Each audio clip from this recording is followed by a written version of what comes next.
everybody. Welcome to Outdoors Kg4muk. Apologize for the vertical camera angle. I have no control over what's going on right now. That setting is not even available for me to change it. So, with that being said, it is what it is. No complaints, no harm, no foul. Just watch it like it is.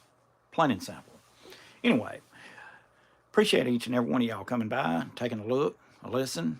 We're going to stay live for a little bit because this is the first time we've been able to do a live since being out in the hospital these last few months. It's just been a really long road, and we've just been going through a whole lot of stuff. And I'm going to try to see if I can share this with, and we're back. Okay. What we got going on right now, and I'm going to wait until there's some people in here because what we're going to talk about has to involve the Ameritron 1306. So for right now, I'm just going to kind of hang out, listen to the radio a little bit, and hopefully some people drop in. Just a matter of time, I guess. It's just the way it is. And it could be just that time of the afternoon. But we're going to go ahead and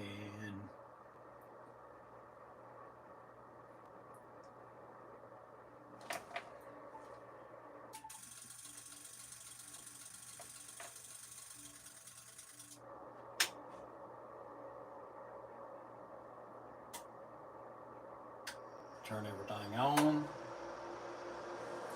and get everything like we need it. And then we'll be able to do something here. What's up, brother? Good news. She's alive. The amplifier works. We got that thing, well, I have to talk about that for a minute. Everything that had to be done got done. Everything that needed to get done with everything that was going on with being in the hospital. It all was a big roller coaster. What's going on, cowboy?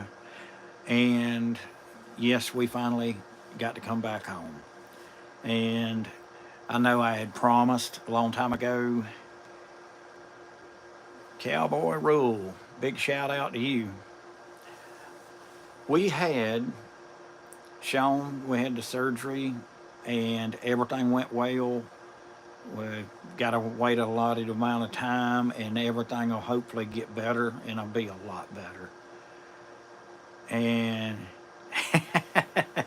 but anyway, we're getting there. Surgery went well. We got about a month. We'll have to go back, have another heart procedure again for the wife, and then hopefully it'll all do real good. Everybody has been screaming and chomping at the bit, wanting to see the 1306 Ameritron alive again. And I'm telling you, I know how happy everybody's going to be because it actually is working. We found out what the problem was with the 1306, and I have to say that Ameritron did move their office to the MFJ office, and they worked on that thing for quite some time. They got it figured out, and the problem is the doggone MOSFET in there had a crack in it, and that crack, every time you would key up, if you was on 10, 12, 15, or 17 meters, it was actually taking and giving off enough RF in those frequency band ranges to where it was knocking out the amplifier. That was it. Once they got that squared away and they tightened up the harmonics on it a little bit, I have already tested the amplifier. The amplifier is doing full power on 10 all the way to 160 meters. She's doing a full 1,325 watts, I believe it is. So she's working perfect. But that was what the problem was. It had that one MOSFET, and it had a crack in it. Well, when he was checking it and working on it, he was running some test equipment and actually seen that it was actually leaking RF. Then when you got on 40 meters or 75 and 80 meters, it never did it. Never done it. Now it just works perfect. But anyway, I know everybody's been waiting on this video for a very long time. I'm glad I finally got to make a video. And without any more talking, I want to at least show you it working. And right now I am 10 meters. Oh, and another thing too. Here's something that's a big feature. The external tuner is not connected up in any way, shape, or form. I took the external tuner out and it is completely out of the picture. I am only using the radio tuner and the amplifier straight to the antenna. Nothing else. That's all we got. And I ain't gonna keep talking. I am gonna show y'all that the baby doll has got the fire in her. So we're on remote, 10 meters. I've already hit the tuner. I'll do it again. And I got my meter up there. Let's see.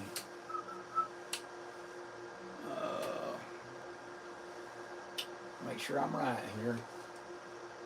Okay, that's upper side. We got it on 2K.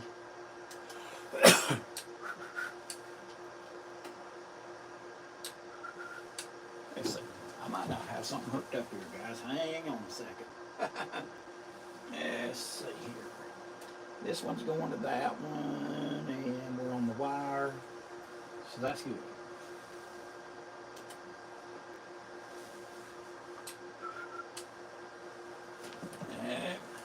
Didn't think about that. Let's try 20 watt scale. Oh yeah, yeah. Being on 2K, it wasn't even moving. Okay, all right. While we're on 20K, let's see what we're doing on AM. All right, there's AM, and there it is.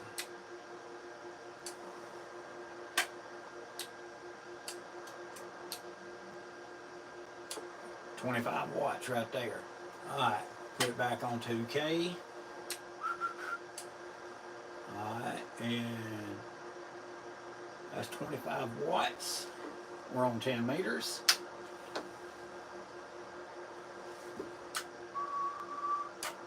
She's doing 450 watts right now.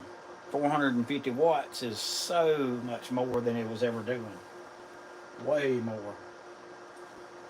Alright. 1, 2, 3.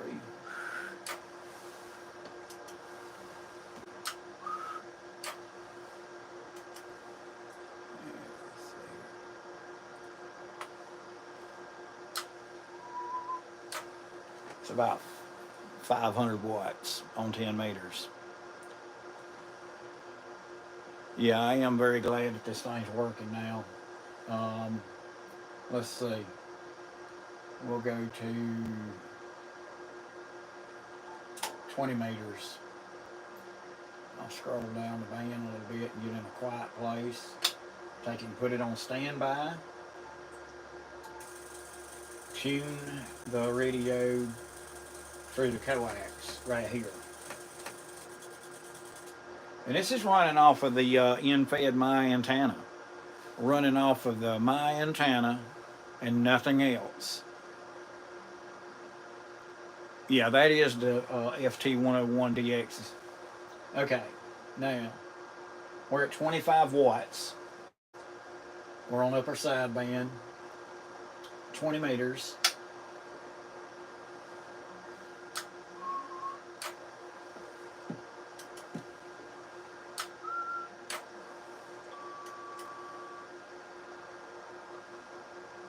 Let's go.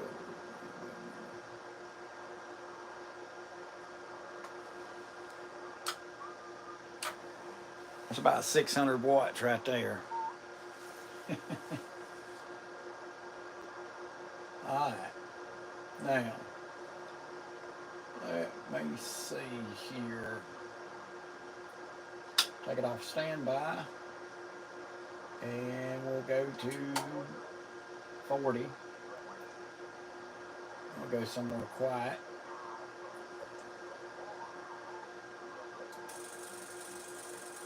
And we'll take and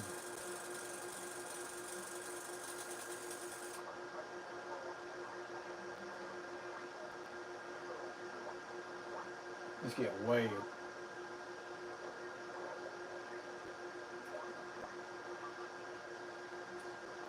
get up here around where everybody's TV stuff that's overseas, radio, pirates, and all that stays up here. Alright, that's tuned. I'm 40 meters. That is 35 watts of drive, 40 meters. Let's see what we got. Well, that's over 600 watts. So, hey, that's what it's supposed to do. I'm not going to try to drive a crap ton of power into it. It's not needed. There's no sense in overdoing it at all. Just to show you, there's your normal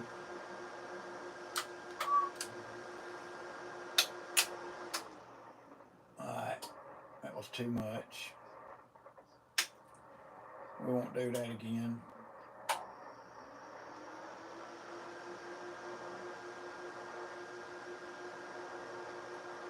Alright, there's 35. Make sure we're tuned up.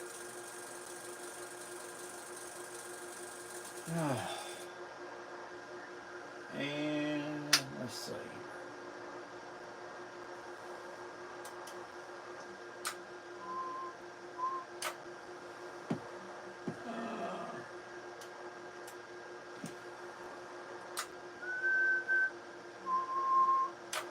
Yeah, 500 watts.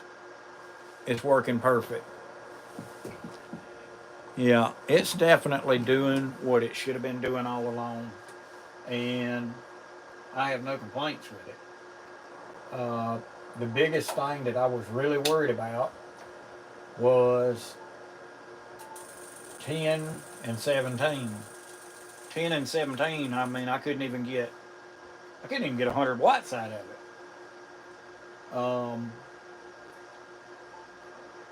But even at this, with 15 in, 10 meters, 15 watts is giving me 400 watts. It's more than enough. Way more than enough. 25 watts is way too much. But 10 watts, let's see, I think it's 12 watts. That's 285 watts with 12 watts drive. So it's working. It's working fine. It's doing what it's supposed to do, and it ain't kicking off, which is an absolute huge for me. I am glad that it's working. I'm glad that, you know, it's not doing the things that it was originally doing. I'm really happy that the amp does what it needs to do. I sent it off. Ameritron kept it for a good while. There was a lot of things that were going on with it that they figured out. All right, Sean, you have a good night. It's good to have you in there. Believe it or not, we had about 35 people in there just right before you came in there. There was about 35 people, which is a good showing. Come in there quick and then they left. But regardless, everything got fixed and everything got properly fixed. Let me put it that way. 1306, they fine tweaked it a little bit, got rid of any stray harmonics, they got rid of any of the issue and problems that they had that was going on with the MOSFET having a crack in it. it was a very fine crack, and every time it would key up on 10, 12, 17 meters or whatever in those areas, it was just taking and kicking the amp off because it was RF bleed. On some of the other bands, it didn't do it. But now, it's working fine. So Ameritron at MFJ, they did a fan-dang-tastic job on fixing this thing. Super happy, super proud, glad that it's finally done. And I'm glad I finally got to make a video and at least show it working. Because there's a lot of the YouTube videos that we were just having all kinds of problems and issues and things that was going on, and I just couldn't wrap myself around what was going on. Electronically, everything was hooked up right. I had the right amount of voltage going to it. The amperage was right. The drive was right. Everything, the lengths of the coaxes were all right. All of the different ohms in every length of coax that I had, they all checked out fine. My coax lengths were good. There was no kind of bad solder links or any kind of out of ohms range. Everything was 50 ohms. Right on the money, perfect. The lengths, the jumpers, the jumper that goes through the switch to the antenna. Nothing out there had any kind of out of round at all. So then I checked the antenna. The antenna SWRs from 10 all the way to 75 meters. They're 1.9 or less between all the bands. And it don't go much higher than that. I mean, I think the highest it goes is 2.1, but the radio takes that little bit of reading out. So then the amplifier's only seeing that. So then in turn, not having the external tuner on there is throwing another kink in it. And that's the reason why the external tuner is no longer in the picture. We get that out of the picture. It's just the radio, the amplifier, and from the amplifier straight out to the coax and straight to the antenna. We're getting 1,300 watts on all bands with no problems whatsoever. Rob, thank the Lord, I finally getting to see you come up in here. We've been in the hospital for the last almost month. Gina had heart surgery, then she had another heart surgery, then another. You know, she's had lots of things going on. We literally just got back home yesterday late. It is super good to see you in there. We had 37 people in here a while ago. We fired up the 1306.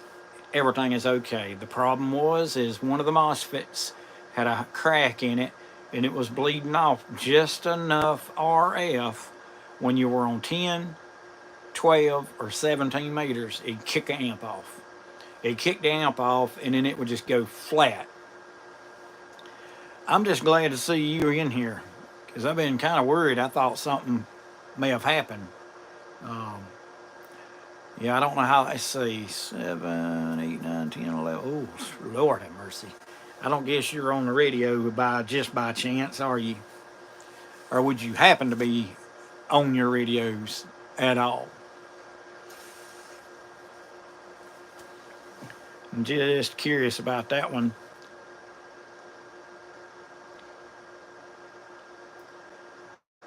Yeah, I'll show you this real fast since you are in here now.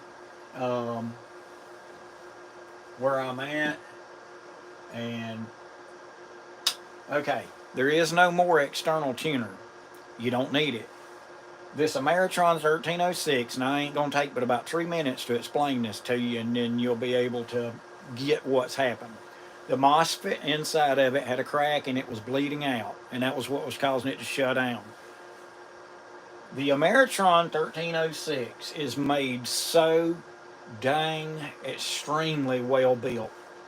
It says it's a solid state no tune amplifier. meaning it does not need a tuner behind it. Let the radio with the amp on standby tune up the jumper between it and the amplifier. Okay, now we're on 10 meters right now.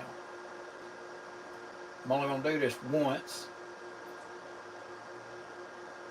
There is max power. Alright, we've got the amp on. 750 watts. So it is absolutely putting out the power now. Don't want to run that kind of power there. Don't. From what I'm seeing, about 12 watts is sufficient enough. I think that's about 275 to 325 on sideband, according to where you're at on the band, which is really not bad. Yes, sir, that is what it is, our 95 Mustang guy. The crack, they were very much thinking that the crack could have been manufacturing, because the crack was in one of the MOSFETs. It's just a hairline crack. Well, after they went through the whole amplifier, they checked and tested everything on it. And they had something there that was testing each piece in the, each item inside all of the capacitors, transistors, components, everything. And it was getting RF bleed off that one component. So then they shut it down, they replaced it, put it back together, got it going. It didn't do it. So they went ahead and got the harmonics just as absolutely perfect. And now all of a sudden, it's just absolutely flawless, which I am very tickled to death to know that that was the only issue it had. Now, I will tell you, if you do not know this yet, Ameritron is no longer in their building that they used to be in. They shut that building down. They moved over there to MFJ. They do not have the number of technicians that they had there before. There's a lot less of them. And because of that, they are swamped on a lot of technician work for amplifiers and whatever. So, if you call MFJ and you tell them you need to speak to an Ameritron associate that can help you with Ameritron problems, know that when you ship it down there, it may be there for quite some time. But patience is key. I had the patience. I wasn't in a hurry for it. It got back to me. I didn't get charged an astronomical amount for what was going on. Glad to see everyone's doing well. Fingers crossed for Trump. You doggone right on that one. Rob, it's good to see you in there. I have not heard from you in quite some time. Really super glad to know that you are still around. And yes, by the weekend, we'll try to see what we can do. Just message me on WhatsApp. You still got my WhatsApp? Because I don't think you've looked at anything. If you have, I haven't noticed, because I've been at the hospital for a couple of weeks. But yeah, definitely good to see you in there. Appreciate you. Yeah, I hear you, cousin, from across the pond. Oh, me. But yeah, Ameritron, like I said, moved over from the Ameritron office in Starkville, Louisiana, Mississippi. I can't even remember. I think it's Starkville, Mississippi. They moved down the road about a quarter mile or so, half mile, whatever it is, to the MFJ building. So any kind of Ameritron problems, after talking to them and collaborating with them back and forth over a couple of months, actually 7, 8 months, I had to wait on that amp. But they called me when it was needed, and I called them every once in a while just to kind of get a status. And they were good about it. They were nice about it. I was nice to them. They were nice to me. When it came down to the time where we had whatever was going on, and then they finally figured it out, they called me and told me what happened. I paid them over the phone, and I had it within 5 days. I was super happy about it. super glad that it is fixed. That's the main thing. Yeah, we are hoping to be able to get back to getting back on the air, start doing some radio stuff, start talking a lot more about, more of these problems and issues.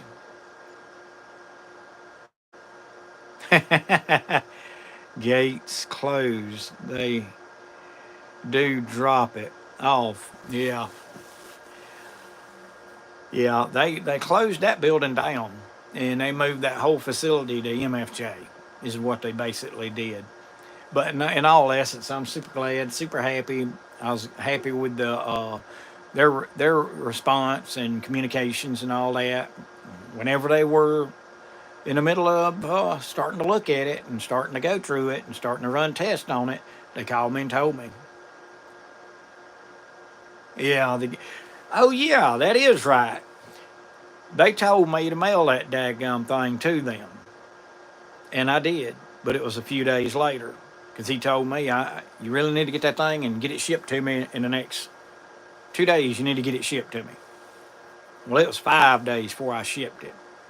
Again, while I was in the hospital, I shipped it. It literally, FedEx pulled up at the driveway of Ameritron and they were padlocking the door shut. Oh man, but yeah, everything is good.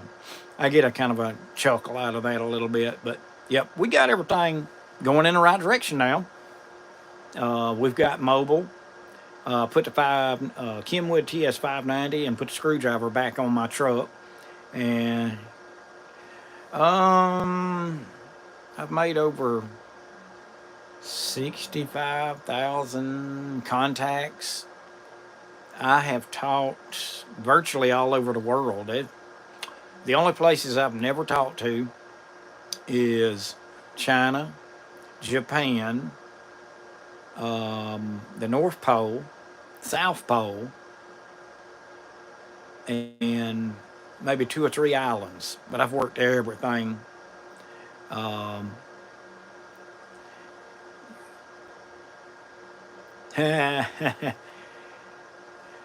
Oh yeah, me and Rob in there can actually, no joke. Me and Rob did this. There's actually a video on my YouTube, and I think Rob posted a video, and it's the receiving end of me talking to him. We were both making a video, and we both posted it on YouTube. This is no lie. The video will just blow your freaking mind. I was not even running the amplifier. I had it on standby. And we were talking. And we talked on AM mode, FM mode. And we actually carried on a conversation on 10 meters on 5 watts. 10 watts, 15 watts.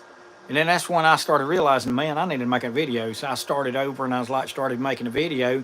And I was like, all right, Rob, here's 10 watts. And I said, okay, just to make a point, I'll give you 15. He said, yep, you're 5'9". Well, then the band started to shift right when he was talking to me. And as the band started shifting, he couldn't hear me that great. He said I was about a 5'3", 5'5", 5'7", or something, started fading in and out. And I kicked the amplifier on. And I was 5'9" again, and then it started going back and down, up and down. But yeah, me and Rob's in England. I'm in the southeast of the United States, and between South Carolina, North Carolina, Georgia, in that area. Rob's in Bath, England, which is about 4,900 miles away. And we have carried on a conversation on ham radio on 3 or 4 different bands, and we've talked 4,900 miles between us, and we've talked with less than 15 watts. And I got 1,300 sitting there. Now I don't run it up to 13. I've never had to run it past 7. Matter of fact, the magic spot on an amplifier is actually 5 to 700 watts.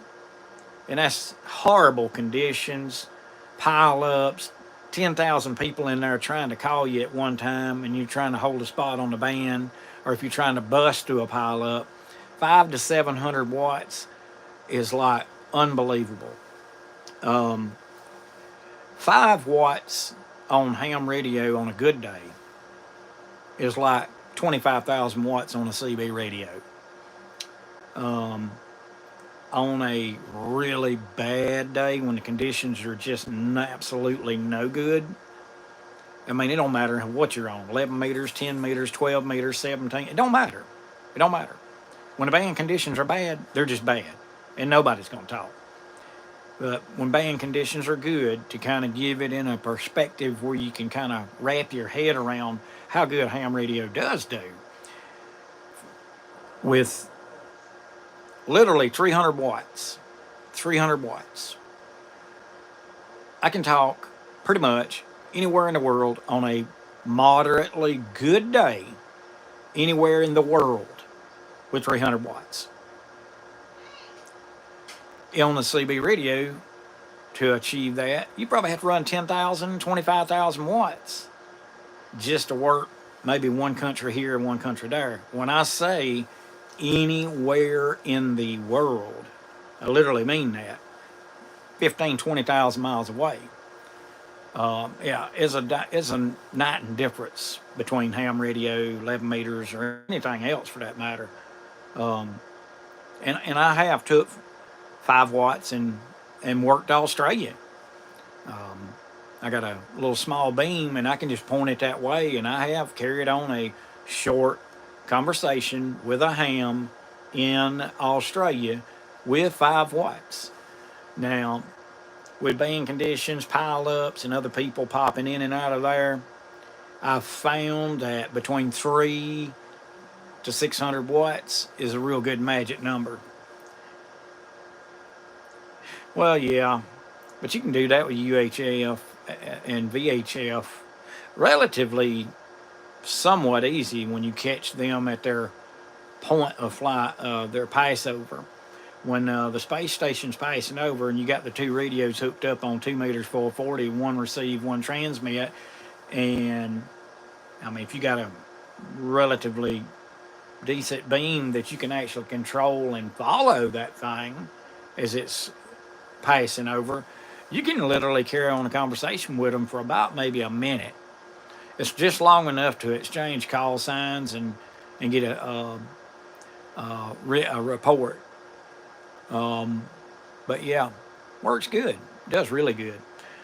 All right, Rob. Well, I appreciate you coming in there. Glad you stuck around for a little bit. I'm going to probably go ahead and cut it out right here and then have to upload this video because it'll take this video 3 hours to upload. But anyway, y'all be sure to subscribe to my channel. Tell your friends. Tell your ham radio friends. Tell everybody. Y'all come back around. Like all my content. Give me a thumbs up. I appreciate each and every one of y'all. But we're going to call it quits for tonight. But I did want, like I said, I wanted to give you an update and let everybody know. That's very interesting. Never got into it. I used to be in the CBs a good bit. Talk. Yeah. And everybody starts there. And I guess if I was going to give any advice, I'd say one thing. Study the tech. Go to the local, find your local amateur radio club first and go join an amateur radio club. Whether you got a call sign or not. Just find your local amateur radio club and join them. And show up at the meetings. Tell them you don't have your ham license, but you wanted to join the club so you could learn how to. So you could learn how to get into the hobby. And that right there will get you more help than you could ever shake a stick at. My high advice is study the technician, learn it the absolutely best you can possibly learn it, and it is not hard at all. Dig deep into the general class and get the general class behind you, and general class is a little more involved, but extra is a whole lot more involved. My gosh, that'll make you pull the hair out. But just get in with your local amateur radio club in your area and tell them you want them to be a ham. That's why you're joining the club, so you can learn how to become a ham. And get your ticket, get your technician, and turn right around and get your general. Radios, as far as I'm concerned, you could get a ICOM 7300 you could get a Kenwood TS590, which would be my first and foremost choice. Is a Kenwood TS590 is one of the best hidden gem kept secret radios. It's an absolutely phenomenal radio, and all of the little extra things like the filters and the TXOs and all that good stuff. I'd have all that put in my radio. I'd have the Mars mod done to it. I'd have everything done to it. Get you a My antenna from My Antenna. And as far as an in-fed wire antenna, that is the 2K 1075. It'll do 10 to 100, 10 to 75 meters. More than enough to do everything you want to do on your general class license. Now you can still use the 10 meter part, 28 tree to 29 something. I don't remember what it is, but anyway, you can use that there. And 10 meters has its moments. It's open sometimes, sometimes it's not. All right, 95 Mustang guy, y'all have yourself a good day, and hopefully we'll catch you next time around. Be sure to tell all your radio friends, come check us out.